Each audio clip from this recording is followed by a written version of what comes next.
Assalamualaikum warahmatullahi wabarakatuh. So today me and my friend we are going to be presented about our assignment task, which is we have to be present about the Takaful industry in Malaysia. So the group member is Khairil, Hakim, me is Alieya, Huda, and my friend is Nurul, Murshida and Syahida, Afifah. Without further ado, I will proceed with our presentation, which is Introduction of Takaful. First of all, what is Takaful? So Takaful is a type of Islamic insurance wherein members contribute money into a pool system on guarantee each other. Second, based on Sharia or Islam, it is Takaful branded non-insurance is based on Sharia or Islamic rigorous law and cover health, life and general insurance needs. Third, any claims are made by the participant are paid out of the Takaful fund. So, fourth, a Takaful contract is specified the nature of the risk and the length of the coverage are similar to that of a conventional insurance policy. The Takaful fund base is managed and administered on behalf of the participant by a Takaful operator. So next, let's proceed with the example of the largest Takaful market in Malaysia, which is it has Islamic insurance company, Standard Chartered, Allianz, Prudential, BSN Takaful, Berhad, Zurich Malaysia and Takaful Malaysia. Next, I will proceed with the principle of Takaful. So, first of all, principle of Takaful, it must operate according to the Islamic cooperative principle. Second, it is a reinsurance commission may only be received from or paid out to Islamic insurance and reinsurance company. Third, the insurance company must maintain two separate fund, which is a participant or policy holder fund and a shareholder fund. So next, I will pass to next presenter, which is Syahida Afifah. Now, I will explain the milestone of Takaful. The establishment of Takaful Malaysia is on 29 November 1984 and officially commenced after launch by the Prime Minister at this time, which is Yang Amat Berbahagia Tun Dr. Mahathir Mohamad. On 1996, Takaful Malaysia became public limited company and the share is listed on the main board of Kuala Lumpur Stock Exchange. Takaful Malaysia celebrate their 20th anniversary on 2004. On 2009, they launched new corporate logo and the event graced by the Minister of Finance. From 2010, the Takaful Malaysia started receiving award. Takaful Malaysia win Best Brand in Financial Services for Insurance Takaful in Brand Laureate Award. Next award is Contribution Towards Development of Takaful at Jewels of the Muslim Award. Started from 2013 to 2017, Takaful Malaysia acclaimed as Best Takaful Company in Malaysia at International Takaful Summit. Other than that, Takaful Malaysia attend to the H Billion Ringgit Club for 6 years, which are started from 2013, 2014, 2016, 2017, 2019 and 2020. The award that they get at the event, you can refer to the slide that have been showed. Started 2018, they launched the online sales portal which called Click for Cover. It is the beginning the venture into digital insurance. Takaful Malaysia received 2 awards at Takaful Star Night. And the newest award is on 2020 at the H Billion Ringgit. Next, I will talk about governance of Takaful Malaysia. Firstly, the board. First, we go to responsible to promote and protect the interests of Syarikat Takaful Malaysia Keluarga Berhad, which is include the shareholders and stakeholders of each member of the group. Next is the board shoulder the ultimate responsibility of determining the direction of the group, thereby ensuring long-term success and the delivery of sustainable value to each shareholder. Next is provide thought leadership and advice in fine-tuning corporate strategy, combining corporate governance and ethical practice and ensure effective execution of this strategy. Next is we go to role and responsibility of the board. They have four. I list four of them, which is firstly is to establish and approve policies on the future direction of the company within the general objective of attaining progress in its overall corporation mission, which cover all aspects of operation, including strategic planning, credit administration and control, asset and liability management, encompassing the management of liquidity risk. Next is to improve new investment, divestment, and acquisition, including the setting up of the new associated companies and the participation in new business activities locally or overseas. Next is for succession planning, including appointing, training, fixing, and compensation of, where appropriate, replacement of senior management. Next, for lastly, reviewing the adequacy and integrity of the company, internal control system and management, information system, including system and compliance with applicable law, regulation, and rules. This is next is we go to attendance for the board. Not all the members have 100% attendance. Next is we go to board committee, which is I list it 6 committee. Firstly, audit committee, investment. Next is investment committee, long-term incentive plan committee, nomination and remuneration committee, board risk committee, and tender committee. But I will explain nomination and remuneration committee. Next, we go to nomination committee, which is empowered by the board and its term of reference to bring the board recommendation. Okay. As to the appointment of director, SIB members, senior management as the Chief Executive Officer, CEO, Deputy Chief Executive. Next is keeps under review the terms of appointment of director, which is SAB members, senior management, and company security. Next is empowered to assess the effectiveness of the board.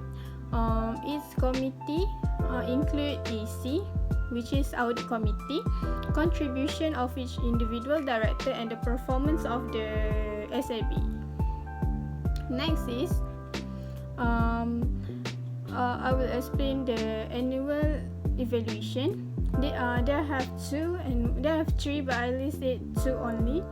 And the first one is director's performance evaluation. They have 2 sections, which is section A, section B. For section A, board evaluation criteria, which comprise 3 criteria, which is board structure, board operation, and interaction. Next is for section B, director self, which comprise 4 criteria: contribution to interaction, quality of input, understanding of role and chairman roles. Next is for performance evaluation for the audit committee, which is they also have 2 sections. For section 1, comprise 3 sections, which is quality and composition, skill and competencies, and meeting administration and conduct. For section 2, comprise AC member, peer evaluation. Next is this is the nomination committee attendance. It also not have 100% attendance for each member. Next, we go through remuneration committee.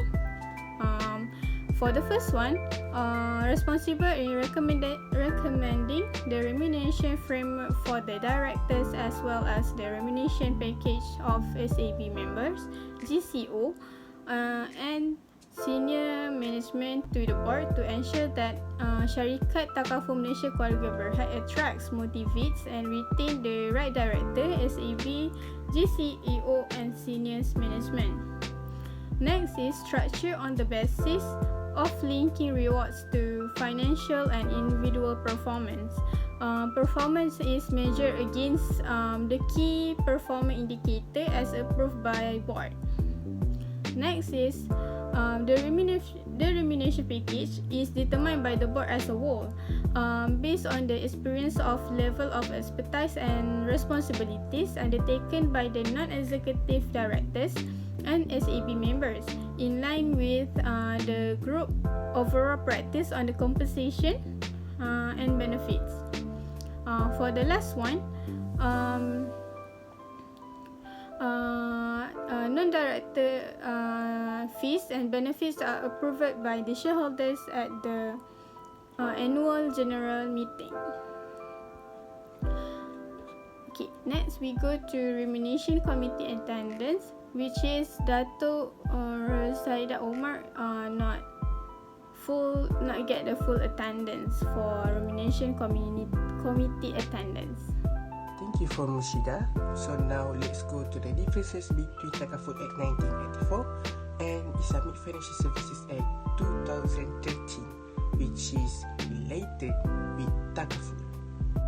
There are several aspects that we can differentiate between these two acts. So now I will explain 6 aspects that we can differentiate. So first of all is the definition. The definition is how this act define Takaful. So first of all, Takaful Act, how they define.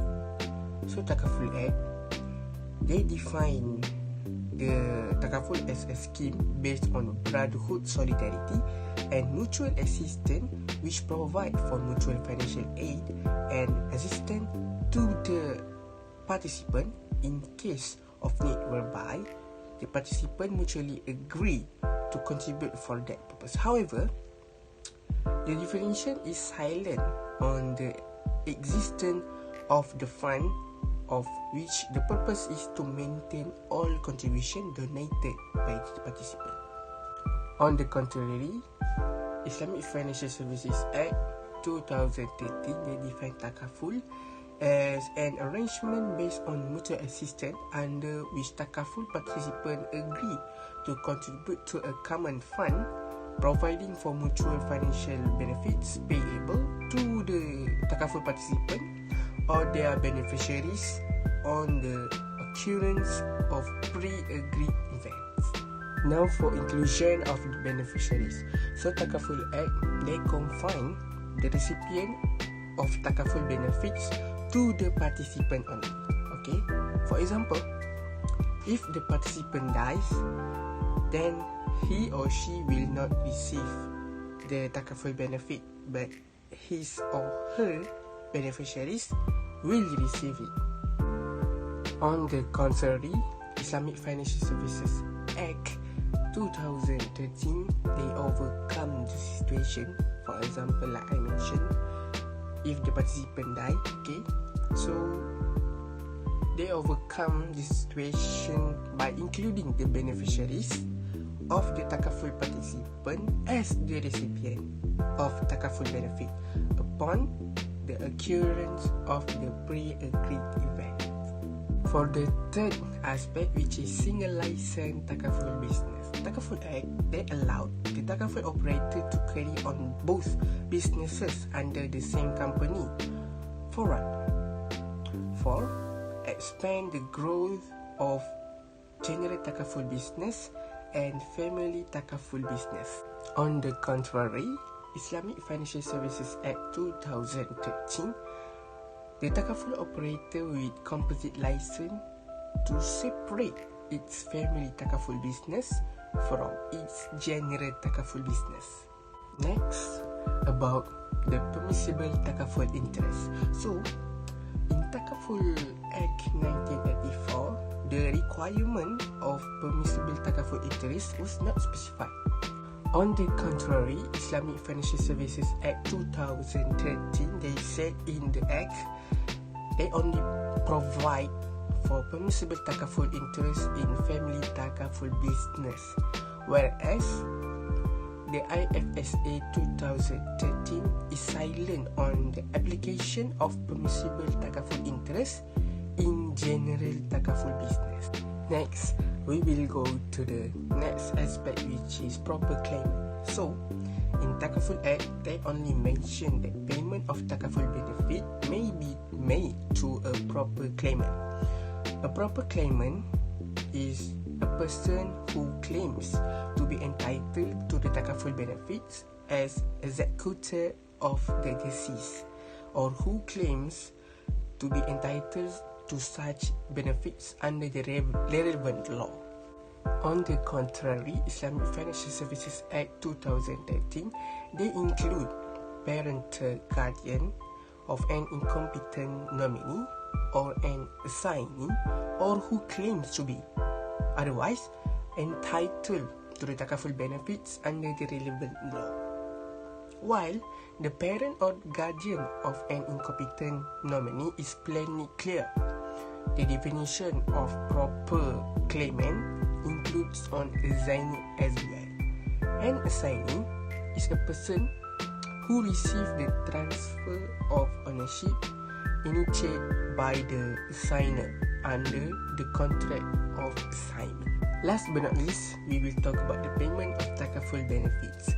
So, in Takaful Act 1984, there is silence about the details of payment of takaful benefits, and takaful operator, they have different practices in regulating of the treatment of takaful benefits. On the contrary, Islamic Financial Services Act 2013, the manner of payment of takaful benefits has detailed in Schedule 10 of Islamic Financial Services Act 2013, because the takaful operator are now required to prominently mention in the nomination form that the participant may assign the takaful benefits to a person, or the participant may designate the nominee to receive such benefits as a beneficiary, and the designated nominee to receive the takaful benefit as an executor. For the conclusion, Takaful Malaysia is Islamic insurance based on Sharia or Islamic law. This insurance company need to separate into two funds. The Takaful Malaysia established on 29 November 1984 and officially commenced on July 1985. There are several awards that they get. They winning Best Takaful Company 5 years in a row at International Takaful Summit. They also winning award at the H Billion Ringgit for 6 years. For the board of committee, they have 6 of them. The last one, for your information, Takaful Act are not same with Islamic Financial Services Act. That's why there are several differences that had been listed out. Thank you. That's all from our group.